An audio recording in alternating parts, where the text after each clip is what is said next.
How do you get what you want using just your words? Aristotle set out to answer exactly that question over 2,000 years ago with a treatise on rhetoric. Rhetoric, according to Aristotle, is the art of seeing the available means of persuasion. And today we apply it to any form of communication. Aristotle focused on oration, though, and he described 3 types of persuasive speech. Forensic or judicial rhetoric establishes facts and judgments about the past, similar to detectives at a crime scene.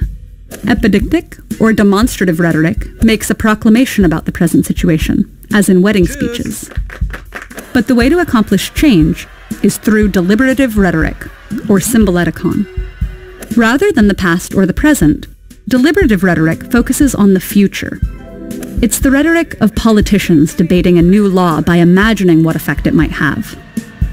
Like when Ronald Reagan warned that the introduction of Medicare would lead to a socialist future spent telling our children and our children's children what it once was like in America when men were free. But it's also the rhetoric of activists urging change, such as Martin Luther King Jr.'s dream that his children will one day live in a nation where they will not be judged by the color of their skin, but by the content of their character. In both cases, the speakers present their audience with a possible future and try to enlist their help in avoiding or achieving it. But what makes for good deliberative rhetoric besides the future tense?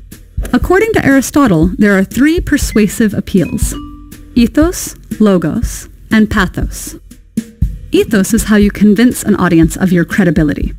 Winston Churchill began his 1941 address to the U.S. Congress by declaring, "I have been in full harmony all my life with the tides which have flowed on both sides of the Atlantic against privilege and monopoly," thus highlighting his virtue as someone committed to democracy.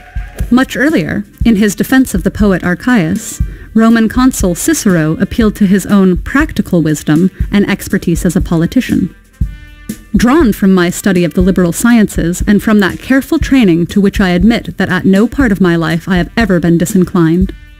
And finally, you can demonstrate disinterest, or that you're not motivated by personal gain.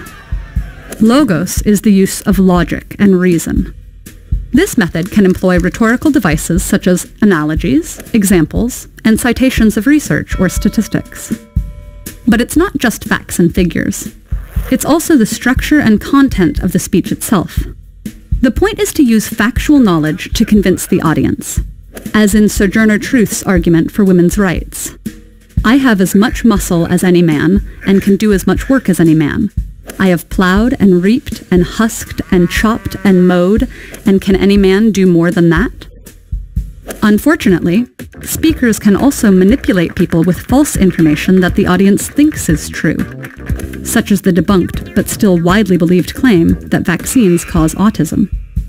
And finally, pathos appeals to emotion, and in our age of mass media, it's often the most effective mode. Pathos is neither inherently good nor bad, but it may be irrational and unpredictable. It can just as easily rally people for peace as incite them to war. Most advertising, from beauty products that promise to relieve our physical insecurities to cars that make us feel powerful, relies on pathos. Aristotle's rhetorical appeals still remain powerful tools today.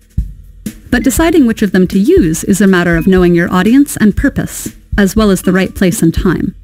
And perhaps just as important is being able to notice when these same methods of persuasion are being used on you.